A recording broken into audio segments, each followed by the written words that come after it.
Bien, bonjour à tous. Bonjour à tous ceux qui suivent fidèlement soit sur YouTube ou pour Chris.com. Ça nous réchauffe le cœur de savoir que plusieurs cherchent la face du Seigneur. Bien, avant de débuter, de lire le psaume, Bon Père céleste, puisses-tu disposer nos cœurs, nos oreilles, ce qu'on a besoin pour t'entendre, te comprendre, écouter et garder les choses. Merci Seigneur parce qu'on sait que tu bénis toujours ceux qui te cherchent de toute bonne foi, Seigneur, en toi. En ton nom, Jésus-Christ, notre Maître et Sauveur. Amen. Bien, comme à chaque semaine, on lit le psaume 119 en tranches de 8 versets. Et habituellement, j'ai mon frère Michel qui le fait, mais qui, pour les raisons du virus, mais on s'assure de garder la distanciation et pour que ça se fasse selon les normes. J'ai bien hâte que tu sois ici, Michel, avec moi et pouvoir lire. Bien, tes mains m'ont fait et m'ont formé, mon Créateur. Rends-moi intelligent et j'apprendrai tes commandements. Ceux qui te craignent me verront et se réjouiront, car je m'attends à ta parole. Je sais, ô Éternel, que tes jugements ne sont que justice et que tu m'as affligé selon ta fidélité. Oh, que ta bonté me console comme tu l'as promis à ton serviteur. Que tes compassions viennent sur moi et je vivrai, car ta loi fait mon plaisir. Que les orgueilleux soient confus, qui m'oppriment sans sujet. Moi, je méditerai sur tes commandements. Que ceux qui te craignent reviennent à moi, et ceux qui connaissent tes témoignages. Que mon cœur soit intègre dans tes statuts, afin que je ne sois pas confus. Wow! Une prière qu'on peut adresser à Dieu basée en toute vérité sur sa parole que David, ici inspiré de l'Esprit Saint, a donnée. Bien, aujourd'hui, on va poursuivre avec une revision des églises, des 7 églises, avant de poursuivre et débuter le chapitre 4 de l'Apocalypse. Puis on veut toujours se souvenir heureux, celui qui lit, qui écoute, puis qui garde. Puis c'est ce qu'on veut faire, Seigneur, avec toi. Petite nouvelle du nouveau. Il y a maintenant une liste en format PDF pour ceux qui veulent rechercher certains sujets dans les prophéties, l'Apocalypse, et autres dans Matthieu, dans différents livres de la Bible, mais ils vont être identifiés par sujet. Vous pouvez télécharger ce PDF-là. Il va être mis à jour régulièrement, Dieu voulant. Puis d'autres vont s'ajouter selon les messages aussi. Fait que soyez les bienvenus, vous pouvez le télécharger et vous cliquez sur le document et ça vous amène automatiquement sur les liens du sujet en question. Bien sûr, parfois c'est un message complet, fait que je vous suggère de toute façon d'écouter vraiment, de garder tout ça dans son contexte parce que oui, il y a des sujets précis qu'on aime, mais c'est toujours regarder dans l'ensemble des paroles du Seigneur ou de ses apôtres. Bien, allons voir maintenant. Vous vous souvenez, la semaine dernière, je vous avais laissé un tableau en format PDF que vous pouvez télécharger sur pourchris.com. Puis ce tableau-là, bien, c'est un exercice que j'ai fait déjà et qui m'a été si bénéfique, qui m'a tant béni de trouver, puis qui m'a fait réfléchir à beaucoup de paroles que Jésus donnait dans son évangile. Parce que c'est pas différent ici, dans ce qu'il dit dans les 7 églises, que qu'est-ce qu'il a déjà dit dans le Nouveau Testament. On va voir ça tantôt.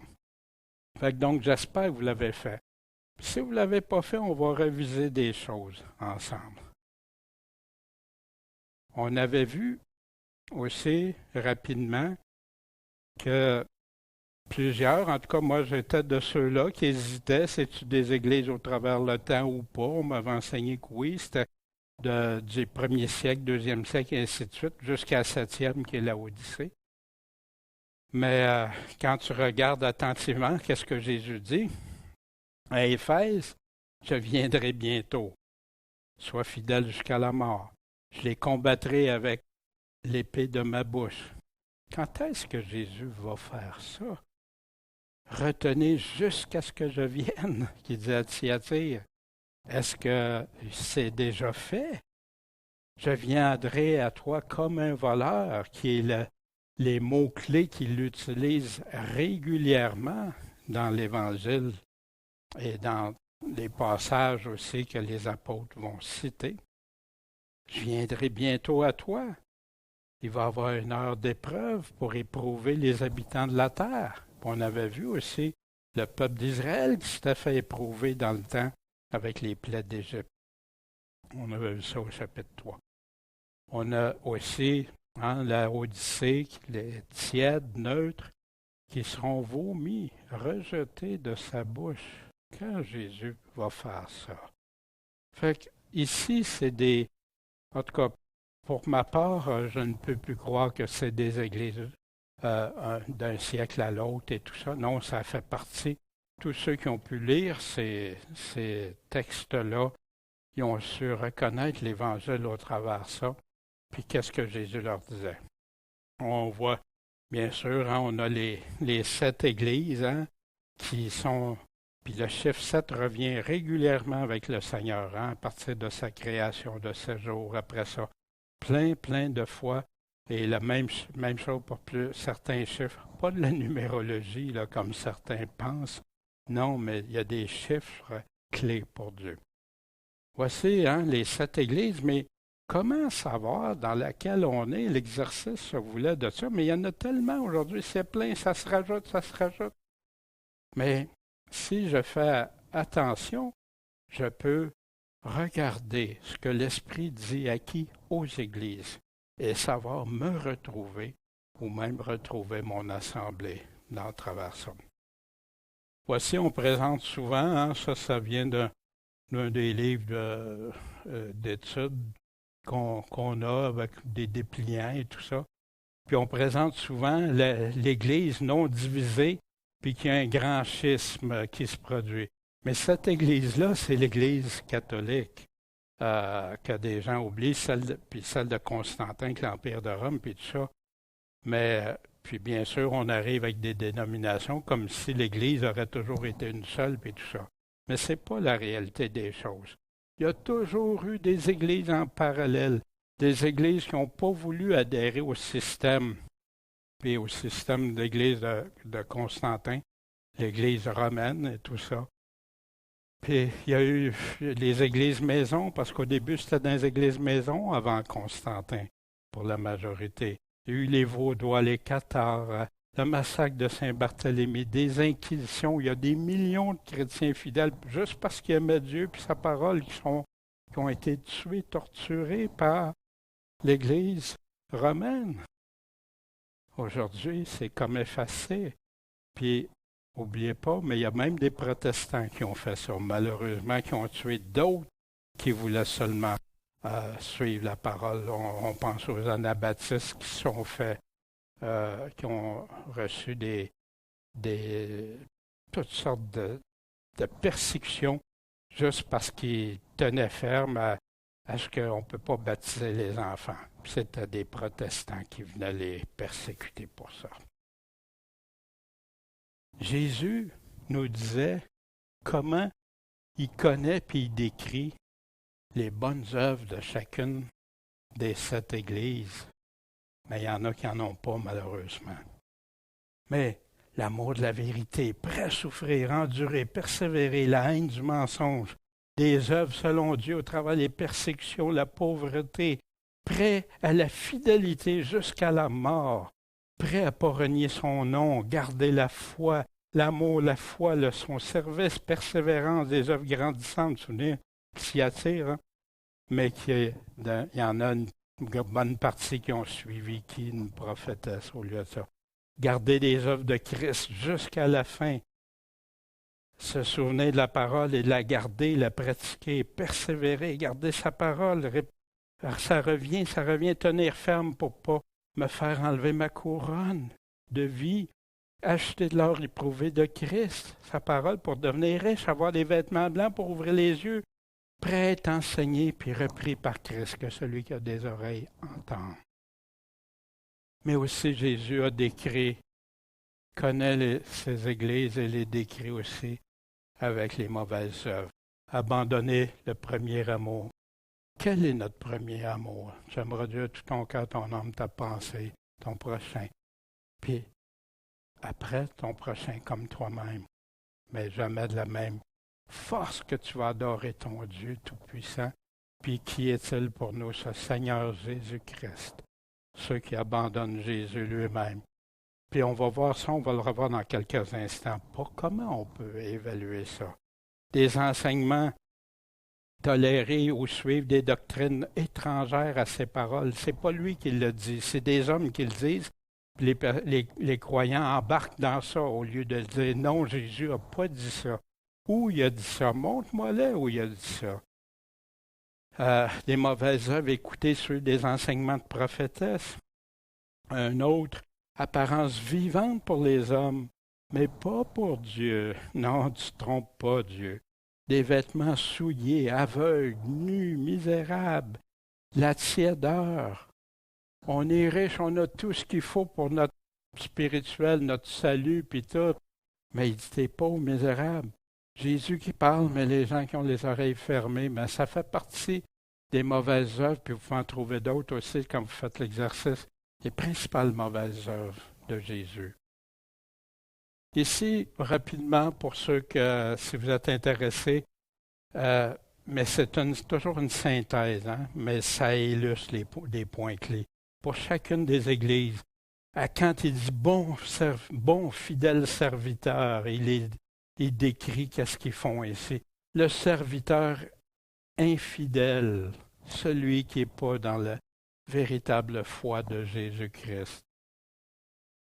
Le serviteur infidèle, ici, on remarque cesser d'aimer Jésus, hein, qui ont abandonné le premier amour. Le bon fidèle, lui, va retrouver son premier amour. Puis, la solution, Jésus nous donne toujours des solutions aussi. Parce que s'il nous identifie quelque chose qu'il n'aime pas, que ce n'est pas conforme à lui, il ne nous laissera pas dans le hasard comme ça, il va nous donner la réponse. Repens-toi, aime-moi comme je te le dis. Comment Jésus nous dit, celui qui m'aime obéit à mes commandements. Puis tant d'églises disent que c'est du légalisme à vouloir faire ça.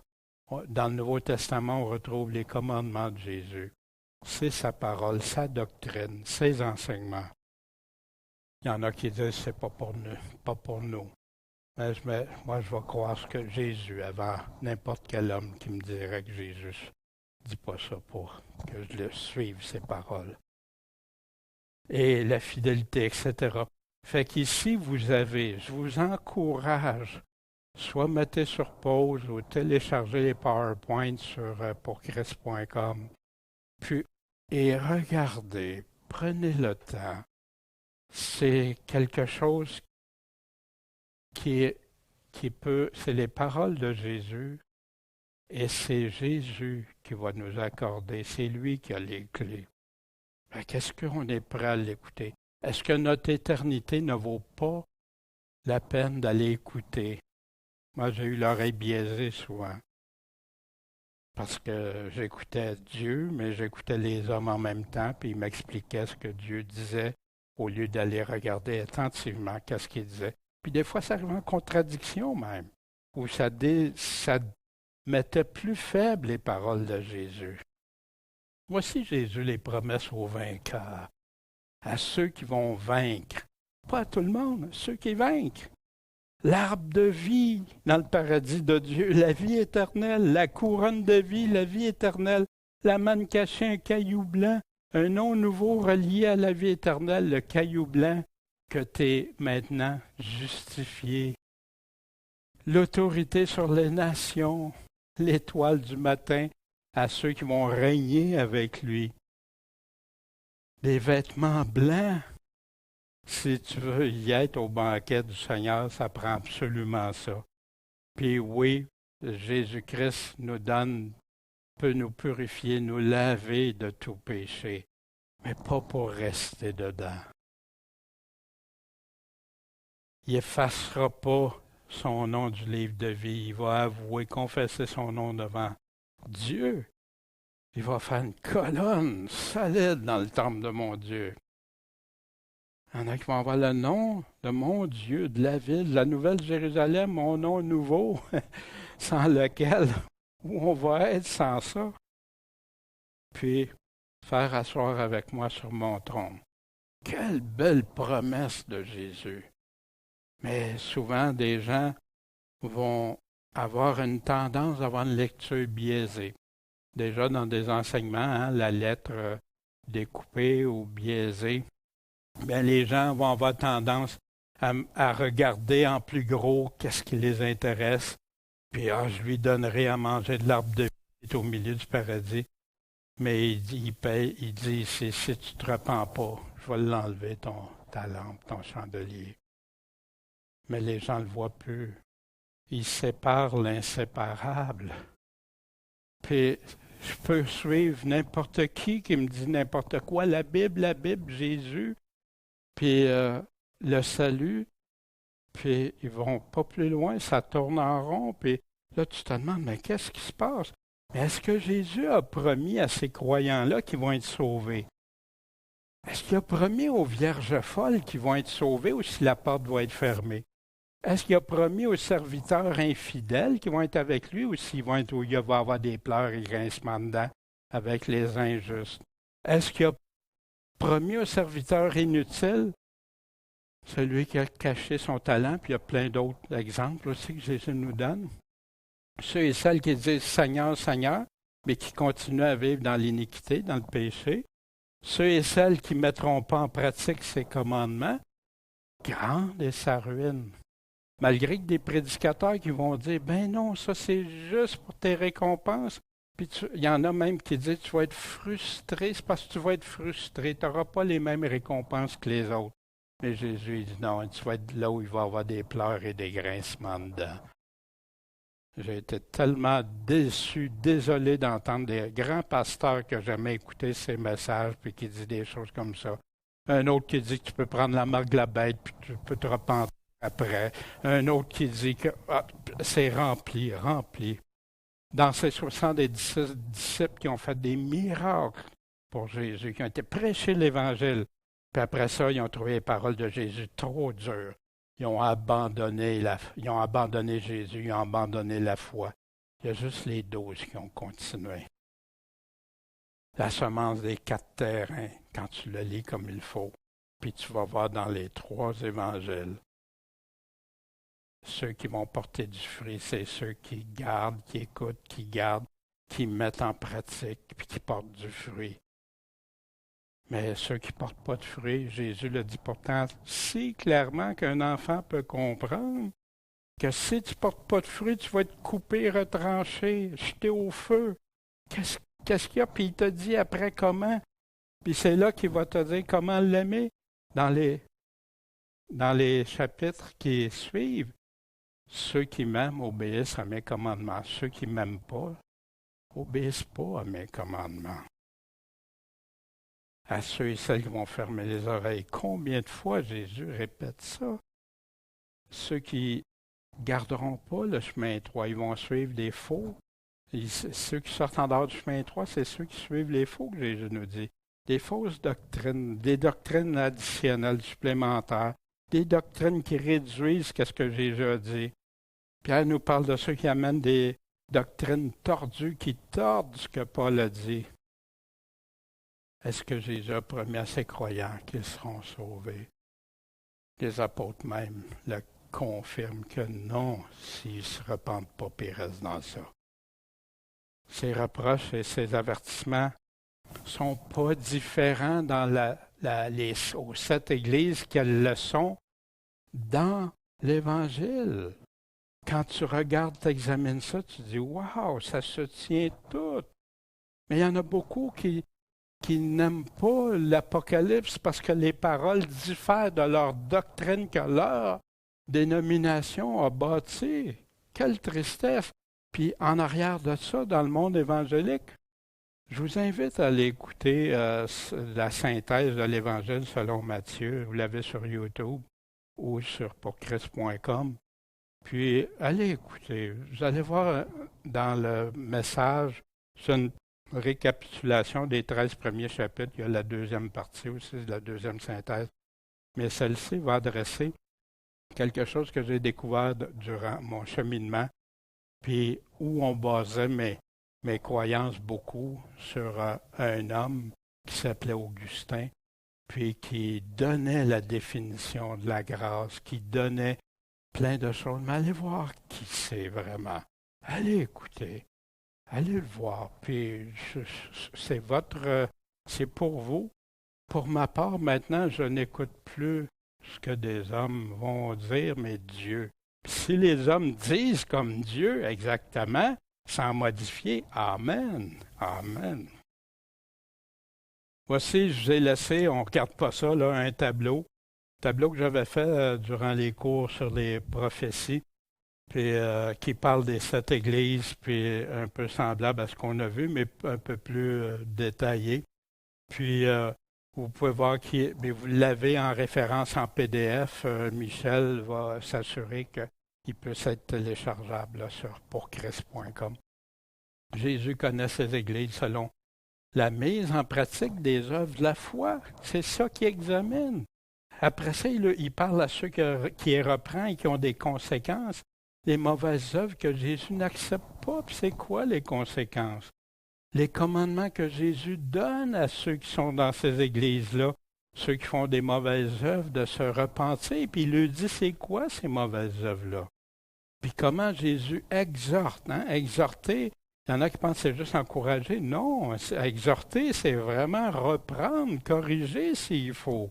Et encourage les églises et les véritables chrétiens. Puis Jésus définit à chacune des églises qui seront héritiers de ces promesses qui sont reliées à la vie éternelle. Peut-être c'est la première fois que tu entends comme ça, mais va voir. Je ne te demande pas de me croire sur parole comme ça, non. Crois sur la parole du Seigneur. Vérifie. Donne à ton âme une des plus grandes bénédictions qu'on peut avoir pendant qu'on est ici. Un constat ça m'a amené à faire réflexion. Chaque réprimande, ça provient du fait que ces églises-là se sont détournées de la parole. Parce qu'il aurait mis en pratique, Jésus n'aurait pas eu besoin de leur donner ces reproches-là. S'il aurait mis tous ces enseignements en pratique, il pourrait dire comme à 2 des églises qu'il n'y a rien à leur reprocher. Chaque approbation que Jésus donne aux églises, aux différentes églises, ça provient du fait que ces églises ont suivi les directives du seul chef de l'Église, Jésus-Christ. Les actions et les attitudes des chrétiens puis des églises qui sont non conformes aux paroles de Jésus-Christ en ont éloigné plusieurs de la foi. Malgré qu'ils évangélisaient, puis parlaient de Jésus, puis Jésus t'aime, etc., ils en ont détourné. Puis beaucoup ont pensé que les chrétiens étaient des hypocrites, parce que quand ils allaient voir les paroles de Jésus, puis ils regardaient. Mais que ça ne nous arrive pas, s'il te plaît, Seigneur. Puis si on est en défaut en quelque part, montre-nous-le qu'on puisse se corriger. Ces reproches et avertissements ne sont pas différents de ceux qu'il nous a déjà donnés dans son Évangile. Puis si quelqu'un te dit que tu n'as pas besoin d'écouter ce que Jésus dit pour être sauvé, wow, les lumières rouges devraient s'allumer. Jésus dit ça, mais un homme est supérieur à Jésus. Lui, il peut dire d'autres choses. Puis Jésus, quand il dit de croire en lui, c'est de croire toutes ses paroles. Pas juste celle qui fait notre affaire pour être sauvé. Non, c'est toutes ses paroles. Puis Paul décrit le combat d'être vraiment chrétien. Puis lui qui a pu dire à la fin de sa vie, j'ai combattu le bon combat.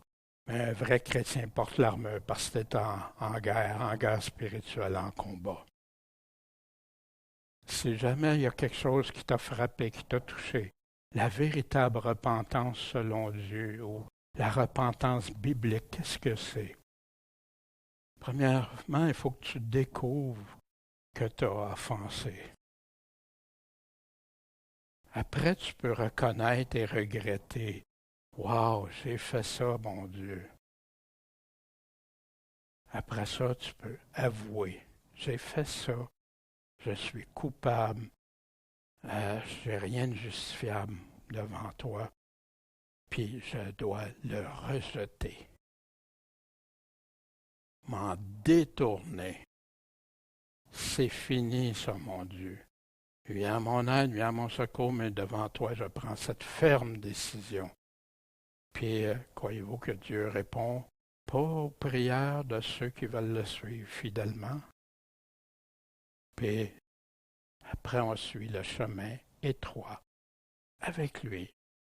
Puis quand on se repent, on reconnaît, on comprend très bien, parce que Jésus, repentez-vous et convertissez-vous et faites-vous baptiser. C'est trois choses qui reviennent régulièrement dans l'Évangile. Se convertir à Jésus-Christ, l'aimer, le suivre, reconnaître qu'il est notre Maître, notre Sauveur, que c'est lui qui a payé pour mes péchés. Moi, je ne peux rien offrir à Dieu pour mes péchés. Seul son sang. Mais il m'a sorti de ce trou-là. Mais pas pour que j'y retourne. Pas pour faire comme la truie retourne à son... Hein, comme l'apôtre Pierre nous dit. Et maintenant, nous arrivons au chapitre 4. Donc, merci d'avoir patienté, puis de grâce, ne passez pas par-dessus le message si important de Jésus-Christ à ses églises. Il y a tellement de gens qui disent « Ah, que Jésus, je ne comprends plus qu'est-ce qu'il y a. » Laisse faire ce que les livres, les hommes, les ci, les ça. Plonge-toi dans la parole de Dieu, demande-lui, Seigneur, guide-moi que je comprenne, mais avec un cœur humble, un cœur reconnaissant envers lui, un cœur d'humilité, pas avec l'arrogance, l'orgueil, ou avec ton bagage, ben moi je connais déjà tout ça, puis c'est comme ça, de grâce. Voici au chapitre 4. Après cela, je regardai, et voici, une porte était ouverte dans le ciel. Et la première voix que j'avais entendue, on se souvient, Jésus-Christ au début, comme celle d'une trompette, ça parle fort, et qui parlait avec moi, a dit à Jean, monte ici. Pourquoi? Je te ferai voir les choses qui doivent arriver après celle-ci. Au tout début, l'apôtre Jean commence au premier chapitre, je fus ravi en esprit quand? Au jour du Seigneur, le jour du Seigneur. Et on va y revenir sur ça, le jour du Seigneur, parce que ça va revenir dans l'Apocalypse. Et j'entendis derrière moi une grande voix comme celle d'une trompette. Maintenant, on va s'arrêter à quelques instants sur ça. Parce que pour plusieurs, il s'agirait de l'enlèvement. J'ai déjà regardé, examiné ça, on croyait ça, puis après avoir examiné un peu plus, ça a comme, attends une minute, là. Puis même plusieurs qui disaient, il y a quelque chose, là, on ne peut pas affirmer ça comme ça. On va retrouver ça monté ici dans l'Apocalypse au chapitre 10, quand on va être avec les deux oliviers, les deux chandeliers. Après, on va prophétiser parler de ce qui s'en vient pendant combien de temps? 42 mois avant que la bête vienne les tuer. Puis là, ils vont être exposés pendant 3 jours et demi devant la place publique. Mais l'Esprit de vie envoyé de Dieu entrera en eux. et ils se relevèrent de leurs pieds. Et une grande crainte saisit ceux qui les virent. Puis ils ont entendu une grande voix du ciel qui leur disait « Montez ici !» Montez au pluriel, bien sûr. Ils montèrent au ciel dans une nuée. Et leurs ennemis les ont vus. Puis là, il y a eu un grand tremblement de terre. Il y a eu plusieurs hommes de tués, des milliers d'hommes qui ont été tués par le tremblement de terre. Puis les autres qui ont resté ont été effrayés et ont donné gloire au Dieu du ciel. En passant, ça ne veut pas dire parce que tu donnes gloire à Dieu que tu es automatiquement avec lui sauvé, parce qu'il y en a plein qui vont dire même Seigneur, Seigneur, puis ça ne marchera pas avec le Seigneur. Mais ça, on va revoir ça, puis on va y revenir plus tard à se monter ici. C'était pour vous montrer, là, à Jean, il parlait à Jean, puis là, il a parlé aux deux qui étaient là. Maintenant, le ciel ouvert. Qu'est-ce que ça veut dire, le ciel ouvert, avant d'aller plus loin? Vous vous souvenez, il y avait dans Actes, « Voici, je vois les cieux ouverts et le Fils de l'homme debout à la droite de Dieu. » Alors eux, poussant de grands cris, se bouchèrent les oreilles et se jetèrent ensemble sur lui. Dans Actes, je me rends compte que ce n'est pas la bonne référence. C'est Acte 7 de mémoire. On parle ici d'Étienne. Quand il s'est fait tuer, puis il avait été rempli du Saint-Esprit, puis il leur avait dit ce qu'il n'allait pas. Et au lieu d'accepter ce que Dieu leur donnait, ils ont préféré le lapider. Ensuite, on voit aussi Pierre, quand il a vu le ciel ouvert, qu'il a eu une vision, lui aussi, le ciel ouvert, puis il voyait une nappe pour lui faire manger des choses impures, pour voir non, ce que Dieu déclare pur, déclare-les pas impurs, etc. Puis on a vu après qu'est-ce qui est arrivé avec Corneille, sa conversion et tout ça. Rempli du Saint-Esprit, les yeux attachés au ciel. Voilà, voici le bon passage, là. Puis ils se sont bouchés les oreilles, puis ils se sont jetés tous ensemble pour lui, puis ils l'ont lapidé au lieu de l'écouter. Une porte ouverte dans le ciel. Voici Ézéchiel aussi, qui a eu des visions divines, les cieux s'ouvrir. Et c'est à plusieurs endroits dans la parole de Dieu, les cieux qui s'ouvrent. Jésus, quand il a été après, à son baptême, les cieux s'ouvrirent, puis le Saint-Esprit est descendu sur lui. Dans Apocalypse 19, on va voir au retour de Jésus-Christ, son avènement. Je vis ensuite le ciel ouvert, voici un cheval blanc, et celui qui était monté dessus s'appelait le fidèle véritable, qui juge et combat. Le ciel est ouvert, puis il descend. Mais quand l'apôtre nous parle qui a été ravi, monté ici, on va aller un peu plus loin. Il dit qu'il a été ravi en esprit, puis il a vu un trône qui était dressé dans le ciel et quelqu'un qui était assis sur ce trône. On a ça dans plusieurs prophètes de l'Ancien Testament aussi. L'apôtre Jean voit des choses extraordinaires qu'il n'avait jamais vues. Puis là, il va les décrire aussi avec ses propres mots qu'il connaissait, qu'il savait. Et ça, c'est important. Ici, jusqu'ici, il n'y a pas de problème. Quelqu'un d'assis sur ce trône, on sait très bien qui ça peut être. Mais être ravi en esprit, est-ce que ça veut dire automatiquement, parce que Jean a été ravi en esprit puis monte ici, que c'est l'enlèvement, comme certains disent? On va examiner. Être ravi, Paul ici qui a été ravi jusqu'au 3e ciel, si ça a été dans son corps, je ne le sais pas. Si ça a été en dehors de mon corps, je ne le sais pas, mais Dieu le sait. Fait qu'ici, être ravi en esprit, puis Paul qui est monté au ciel, est-ce que Paul était dans l'enlèvement ou s'il est redescendu après? Parce que ça s'est passé quand il écrit ça. Il dit ça fait 14 ans de ça. Mais si Jean est vraiment monté au ciel pour l'enlèvement, pourquoi est-ce que Jean doit encore effectuer des allers-retours au ciel dans sa vision pour le Seigneur? Puis il part du ciel à la terre au ciel. Apocalypse 17, et il me transporta en esprit où? Dans un désert. Puis il a vu, c'est là qu'il a vu la prostituée, hein, la Babylone. Au chapitre 21, il voit descendre la nouvelle Jérusalem. Fait que où est-il pour la voir descendre? Il est sur une grande et haute montagne, il a été transporté en esprit encore.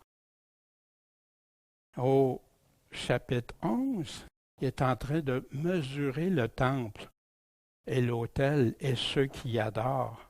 Mais le parvis extérieur du temple, mesure-les pas, parce que ça a été donné aux gentils, ils fouleront au pied de la sainteté pendant 42 mois.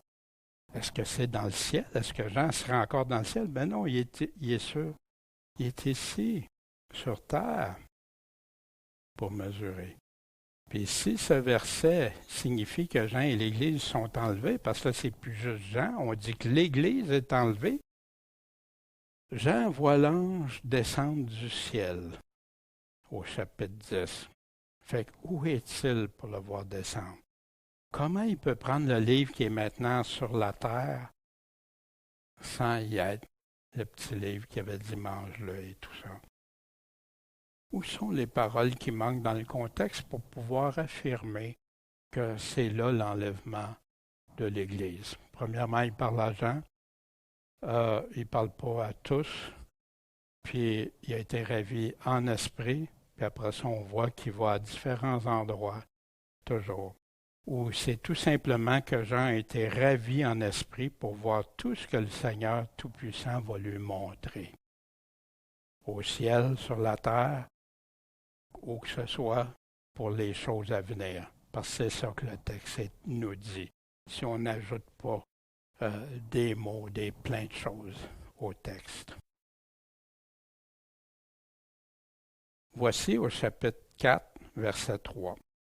Et celui qui était assis sur le trône paraissait semblable à une pierre de jaspe et de sardoine. Et le trône est entouré d'un arc-en-ciel qui paraissait comme une émeraude. Jean ici décrit avec ce qu'il connaît de son temps, et il le dit très bien. Je crois qu'on peut comprendre très facilement que c'est extraordinaire où est le trône de Dieu, puis que ça brille de tout feu, que c'est beau, que c'est un endroit comme Jean n'a jamais vu dans sa vie. On le retrouve dans Ézéchiel au chapitre 1, versets 26 à 28. On voit une forme de trône semblable à une pierre de saphir.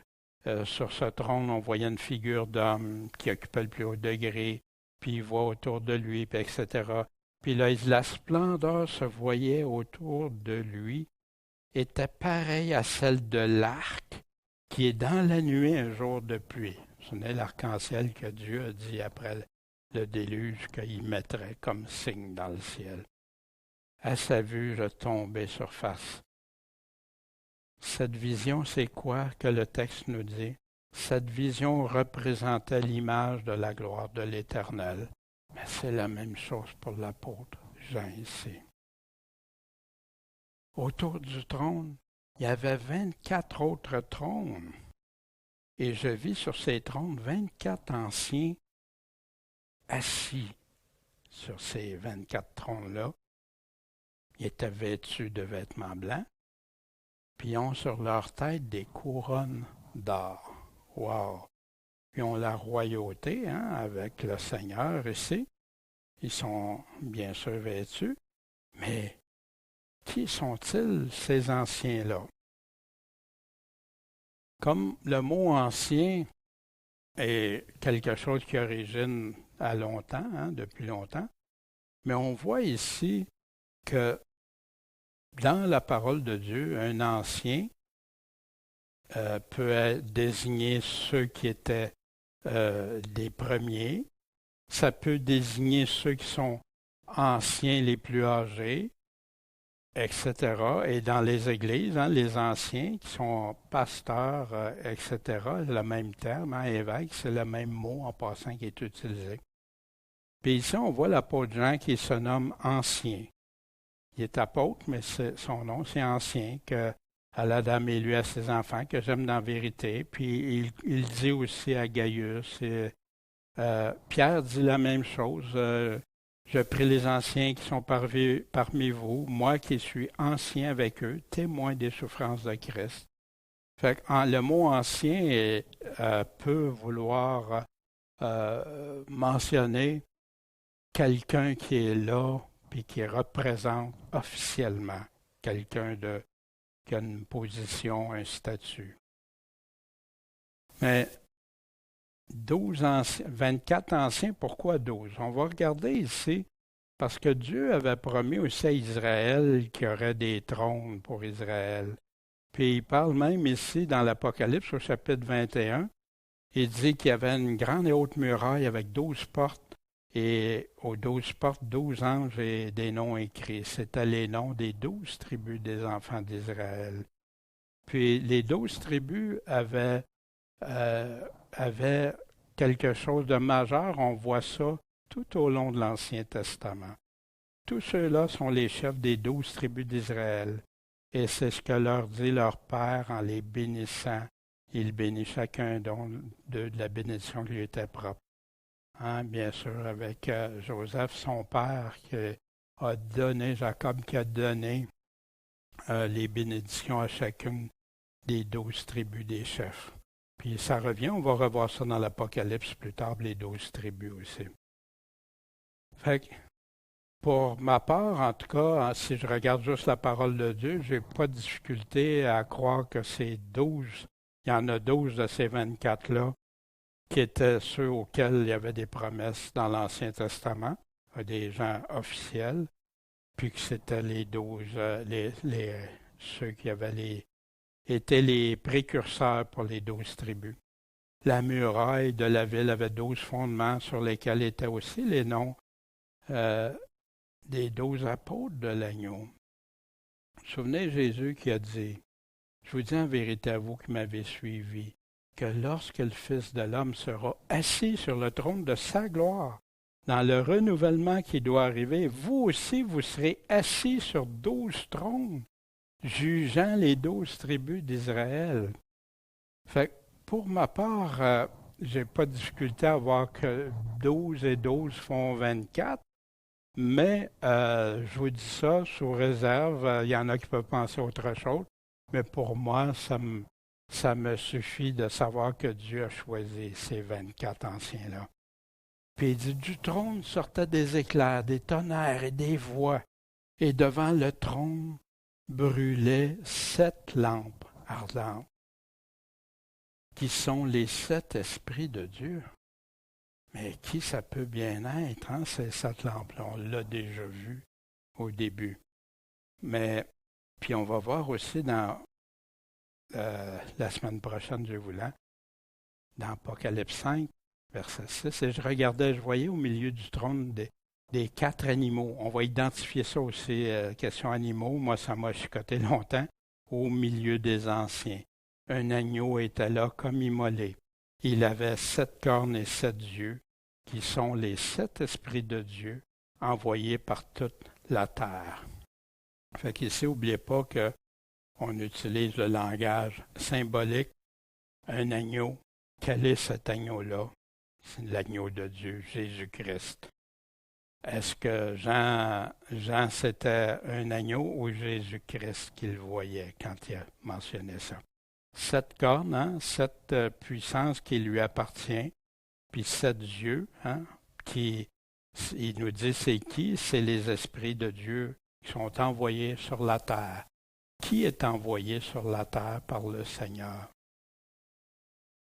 Les 7 yeux, les 7 lampes, on avait vu au chapitre 1.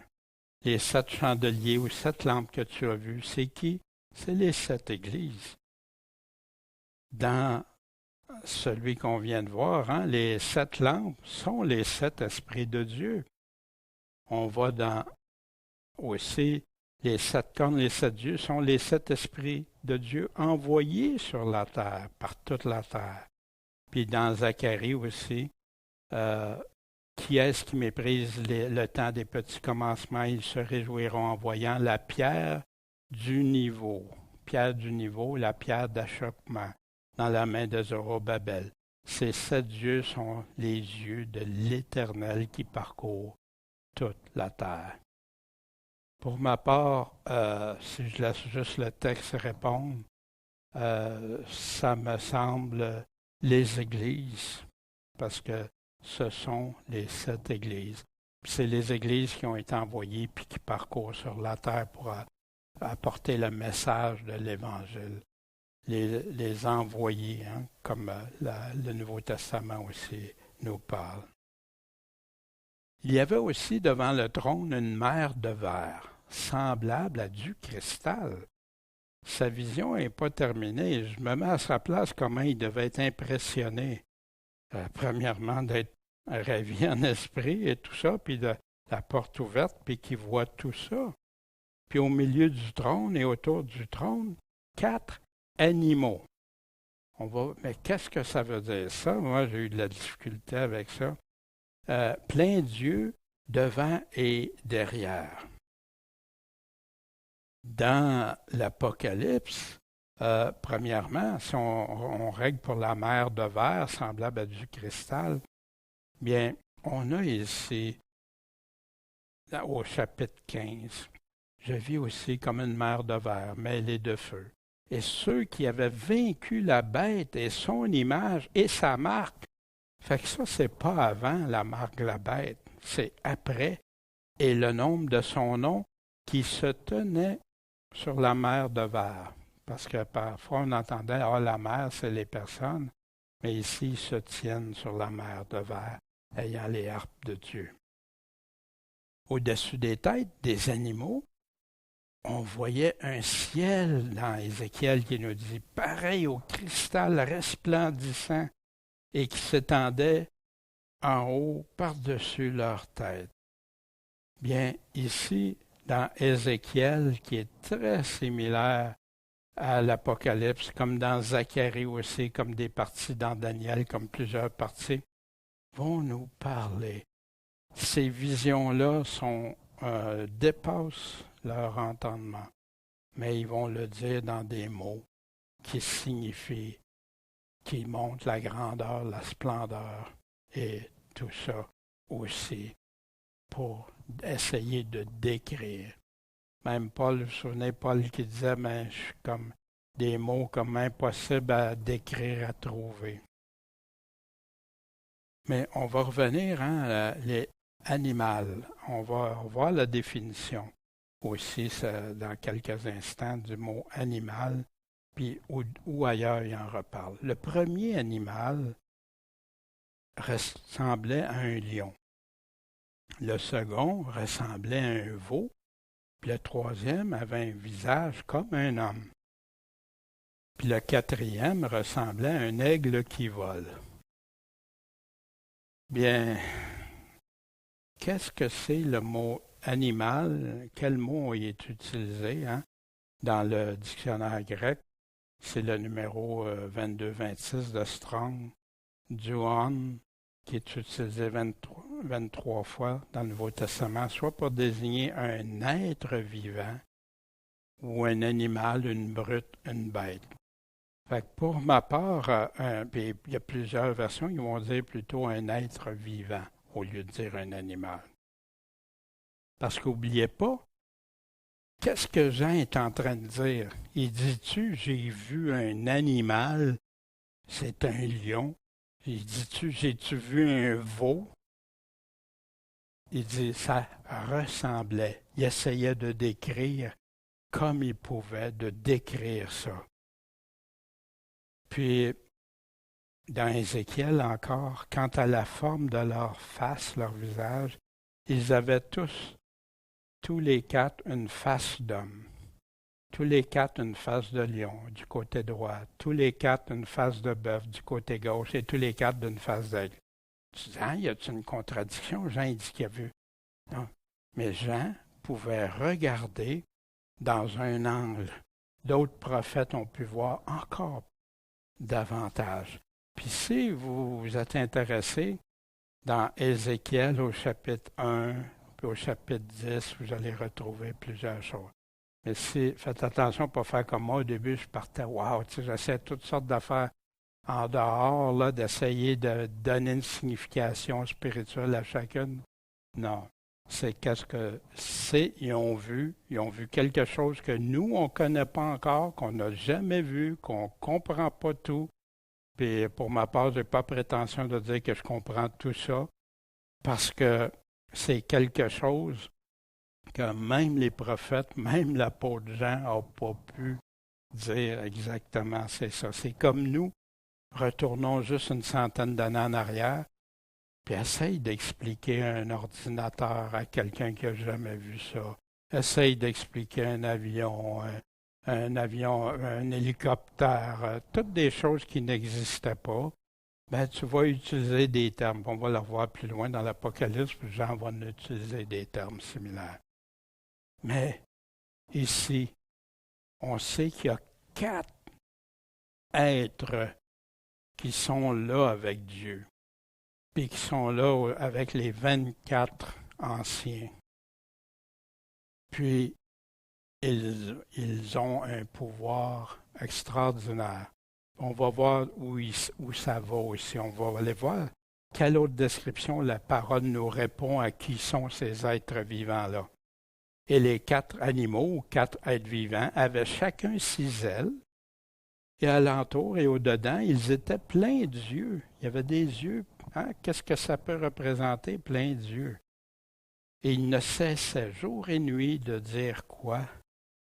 Saint, Saint, Saint est le Seigneur Dieu Tout-Puissant. Ils adorent Dieu, ils reconnaissent la sainteté de Dieu, puis ça, ils doivent le connaître très bien. Ils l'appellent le Seigneur Dieu Tout-Puissant. Puis, qui était, qui est, puis qui sera. Hein? Éternel. Fait qu'ils le connaissaient d'une façon, la même façon. Voici ce que la parole nous dit pour les 4 êtres vivants ou les 4 animaux. Dans Ésaïe au chapitre 6 aussi, qu'il y a plusieurs visions similaires qu'on peut retrouver. L'année de la mort Osias, je vis le Seigneur assis sur un trône haut et élevé. Les pans de son vêtement remplissaient le temple. Des séraphins se tenaient autour de lui, et chacun d'eux avait 6 ailes. 2 ils couvraient leur visage, 2 ils couvraient leurs pieds, et de 2 ils volaient. Puis qu'est-ce qu'ils faisaient? Ils criaient, Saint, Saint, Saint est l'Éternel des armées. Toute la terre est pleine de sa gloire. Ici, ils les appellent comment ces êtres vivants-là? Des séraphins.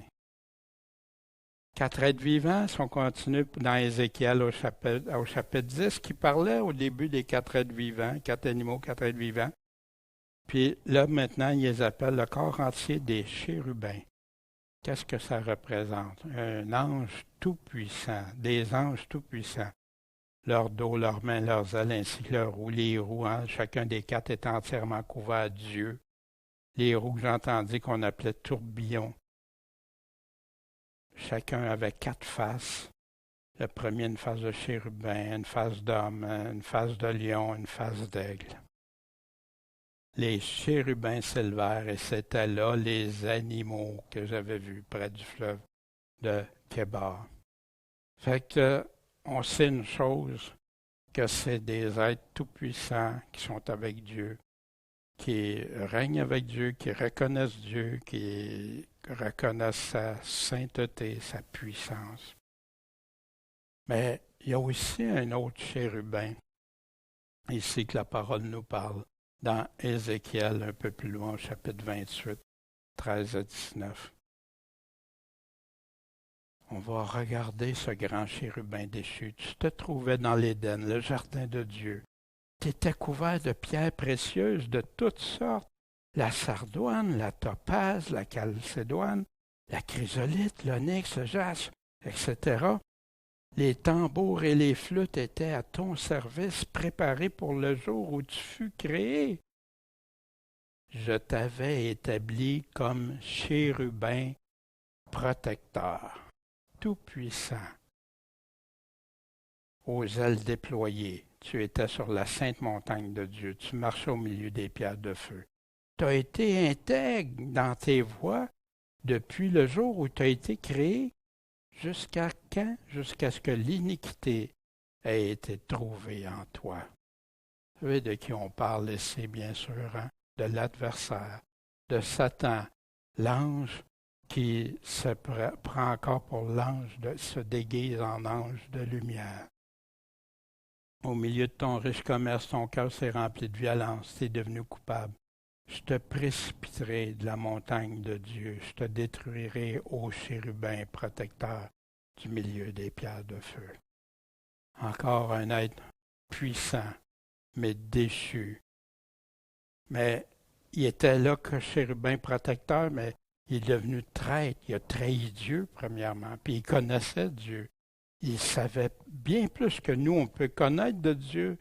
Il était avec Dieu. Il l'a trahi. C'est devenu un traître. Mais c'est un chérubin qui devait protéger. Au lieu de protéger, c'est devenu un ripou. Un garde du corps corrompu qui va aller, hein? Pourquoi? Quelqu'un qui doit te protéger, qui fait ça. Dieu l'avait établi chérubin protecteur. Wow! On revient au chapitre 4. Et quand les animaux ou les êtres vivants rendaient gloire et honneur et grâce à celui qui est assis sur le trône. Est-ce que votre cœur ne veut pas faire ça pour notre Dieu Tout-Puissant, à celui qui vit quand? Au siècle des siècles, pour l'éternité, qui était, qui est, qui va toujours être. Les 24 anciens se prosternaient devant celui qui est assis sur le trône, et ils adoraient celui qui vit au siècle des siècles, en jetant leur couronne devant le trône. Puis qu'est-ce qu'il disait? Seigneur, tu es digne de recevoir la gloire. Ça t'appartient, ça, toute la gloire, l'honneur, puis la puissance, parce que tu as créé toutes choses. Dans l'Évangile de Jean, au premier chapitre, hein, la parole était Dieu, puis la parole a créé tout. Puis on sait qui est cette parole, Jésus-Christ. Et c'est par ta volonté qu'elles existent et ont été créées. C'est étrange parce qu'aujourd'hui, beaucoup rejettent que ça a été créé. Ils voient une belle voiture, wow! Mais personne ne penserait à dire, il n'y a personne qui a créé cette voiture-là. Puis ils vont voir quelque chose, un beau tableau, wow! Quel bel artiste a fait ça! Mais quand il arrive pour la création des choses qui dépassent l'entendement, que les scientifiques ne peuvent même pas commencer à comprendre, ça c'est arrivé par hasard. Il n'y a pas d'être tout-puissant qui a créé ça, c'est arrivé comme ça. Pourquoi? La Bible nous répond à ça. Dans Romains 1 et 2, si on a une partie de la réponse. Bien, j'ai été béni, moi, en écoutant des films que je voudrais vous partager la liste de ce qui concerne la création qui a été faite par des biologistes, des personnes qui connaissent et qui rendent gloire à Dieu au travers de ces films-là. Puis vous avez le Dieu des merveilles, hein, God of Wonders, qui peut être accessible sur YouTube en différentes qualités. Vous avez aussi de Illustra Media. Il y a un film qui s'appelle Flight French. J'ai mis les titres exactement comme pour la recherche, là, plus facile. C'est le vol d'oiseau, extraordinaire. Les origines en français. La métamorphose, toujours en français. Living Water, les eaux vivantes. l'appel du cosmos, puis ouvrir le mystère de la vie en français. Bien, je vous invite à aller, si vous voulez être béni, surtout dans ces temps, ces périodes peut-être plus tranquilles, vous cherchez des choses. Pourquoi ne pas aller écouter ça, puis peut-être les partager à d'autres parfois. Ça amène vraiment, je sais que pour le premier, le Dieu des merveilles, on a distribué des DVD à des gens non croyants, puis qui ont été, ça les a amenés à réfléchir, puis à dire wow, puis qui ont aimé ça, puis qui nous en ont fait des commentaires très positifs. Fait que c'est pour vous, hein, pour passer des bons moments, mais avec des choses. Puis vous allez voir, ça nous amène à glorifier Dieu, à être édifié, par avoir toute l'admiration qu'on peut avoir pour Dieu, puis l'adorer, comme les anciens et les 4 êtres vivants l'ont fait. Bien, ce matin, aujourd'hui, c'est ce que je voulais vous présenter. En passant, c'est enregistré à l'avance, hein, c'est pour ça que les dates sont là, mais on garde les dates pour les dimanches. C'est enregistré à l'avance. Mais je voudrais vous inviter à regarder au Seigneur. C'est lui devant qui on va un jour être, comparaître. Puis selon les bonnes œuvres ou les mauvaises œuvres, hein, il dit tous vont comparaître, puis il va évaluer toutes ces choses-là. Il va juger de tout ça. Fait que préparons-nous à, à être irrépréhensibles, à lui plaire, à lui être agréable. Puis tout genou va fléchir un jour devant lui. Puis si jamais tu n'es pas croyant, questionne, demandez, vous recevrez, cherchez, vous trouverez, mais fais-le humblement. Dieu va te le démontrer, va te le prouver. Il aime ceux qui le cherchent avec sincérité dans la vérité. Puis, bien sûr, il y a, pour ne pas, un petit rappel là, pour le document, ceux qui veulent suivre pour les prophéties sur YouTube, hein, avec les liens, avec le document PDF. Merci de votre attention. Bon Père Céleste, on te remercie de ta parole. Puis puisses-tu continuer de nous bénir, nous édifier, nous fortifier pour vivre selon toi. Puis qu'on puisse être tous rassemblés un jour ensemble à t'adorer, à te glorifier. Puis on sait que ça va dépasser au-delà de ce qu'on peut imaginer, Seigneur. On a juste à regarder des parcelles de ta création, puis on en est renversé, Seigneur. Fait qu'imaginons celui qui a tout créé ça en arrière. Quel artiste formidable il est, quel créateur formidable il est. Merci Seigneur Jésus, en ton nom, notre Maître, notre Sauveur. Amen.